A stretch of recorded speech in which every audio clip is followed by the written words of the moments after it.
अस्सलामुअलैकुम viewers. एमियन knowledge box के channel पर आपको एक बार फिर से खुश आमदीद कहते हैं। उम्मीद करती हूँ कि आप सब खैरियत से होंगे और आपको हमारे चैनल की वीडियो भी ज़रूर पसंद आ रही होंगी। इसलिए इस वीडियो को आखिर तक देखें ताकि आपसे कोई इन्फॉर्मेशन मिस ना हो। आज मैं आपके साथ डिस्कस करूंगी वाक़या मेराजुन नबी सल्लल्लाहु अलैहि वसल्लम। अल्लामा इकबाल फरमाते हैं, सबक मिला ये मेराज मुस्तफ़ा से मुझे, सबक मिला है ये मेराज मुस्तफ़ा से मुझे, कि आलम बशरियत की ज़द में है गर्दूं। तारीख़ आलम में वाक़या मेराजुन नबी सल्लल्लाहु अलैहि वसल्लम इंतहाई खसूसियत का हामिल है। ये एक ऐसा अनोखा और अजीम वाक़या है जिस पर ईमान और इश्क़ रसूल से सरशार मुसलमान बजा तौर पर फ़ख्र करते हैं कि वो इस अजीमुल मर्तबत महबूब खुदा की उम्मत हैं जिन्हें रब्बे कायनात ने हालत शऊर में ज़मीनों और आसमानों की सैर कराई, जबकि इस वाक़े को अक़ल की कसौटी पर परखने वाले आज तक शशो पंज में गिरफ़्तार होकर इस वाक़े की गुत्थियाँ सुलझाने की कोशिश में लगे हुए हैं। मगर हकीकत यही है कि मोजज़ात होते ही वो हैं जो अक़ल व शऊर से बालातर हों, और मोजज़ात को अक़ल से परखना बेअक़ली की निशानी है।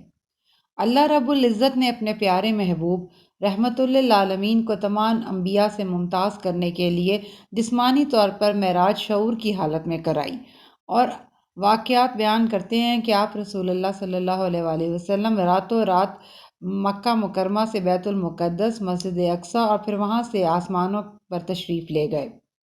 आपको पूरी कायनात की सैर कराई गई, यहाँ तक कि आप आसमान की आखिरी हद यानी सिदरतुल मुंतहा तक पहुँच गए, जहाँ हज़रत जिब्राईल अलैहिस्सलाम ने फरमाया कि रसूल अल्लाह, अगर मैं इससे आगे एक कदम भी बढ़ा तो मेरे पर जल जाएंगे।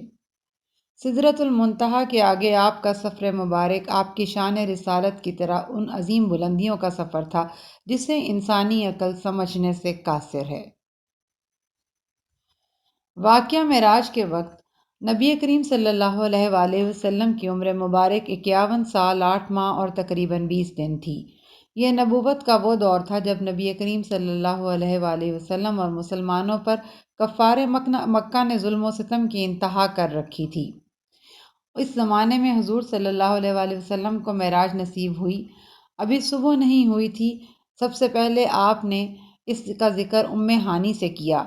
वो एहतियातन कहने लगी कि ये इस कदर अजीब वाक़या है कि आप इसका ज़िक्र किसी से ना करें, क्योंकि कफ़ार तमस्खुर उड़ाएंगे। लेकिन खाना काबा में नमाज के बाद हादी बरहक सादिकुल अमीन सरवर अंबिया हज़रत मोहम्मद मुस्तफ़ा सल्लल्लाहु अलैहि वसल्लम उठे और रात को पेश आने वाले वाक़या मेराज को बयान ही बयान कर दिया।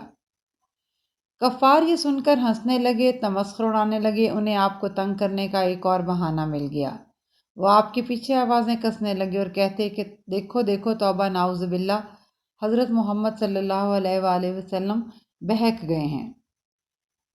नाउज़ुबिल्लाह, काफिरों की इन बातों का असर कुछ कम अकल मुसलमानों पर भी हुआ, और किसी ने हज़रत अबू बकर सिद्दीक़ को भी बहकाना चाहा कि देखो तुम्हारा दोस्त क्या कह रहा है कि वो एक ही रात में इतने लंबे सफ़र पर गए और वापस भी आ गए।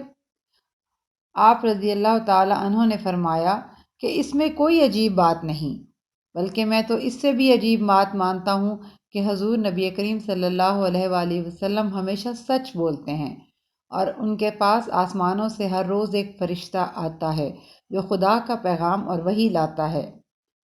मेराज पाक की तस्दीक करने पर हुजूर सल्लल्लाहु अलैहि वसल्लम ने आपको सिद्दीक़ का लक़ब अता फरमाया। ये वाक़या मेराजुन नबी का एक अजमाली सा तारुफ था, लेकिन ये बहस अब तक चल रही है कि मेराज जिस्मानी थी या कि आप सल्लल्लाहु अलैहि वसल्लम का एक ख्वाब था। ये हुजूर नबी करीम सल्लल्लाहु अलैहि वसल्लम का रूहानी सफ़र था, लेकिन पुख्ता ईमान वालों के लिए इसमें कोई उलझन नहीं, और वह सिद्दीक़ अकबर की पैरवी करते हुए वाक़या मेराज को हुजूर सल्लल्लाहु अलैहि वसल्लम का शऊरी और जिस्मानी सफ़र मानते हैं, और वाक़या मेराजुन नबी सल्लल्लाहु अलैहि वसल्लम को दीन का जुज़्व और हिस्सा समझते हैं। मुश्किल सिर्फ उन हज़रात की है जो इस वाक़े को अपने नाक़िस अक़ल से समझने की कोशिश करते हैं, लेकिन अपनी हैसियत का अंदाज़ा नहीं लगाते कि वो किस कदर आलिम, साइंसदान या अक्लमंद हैं।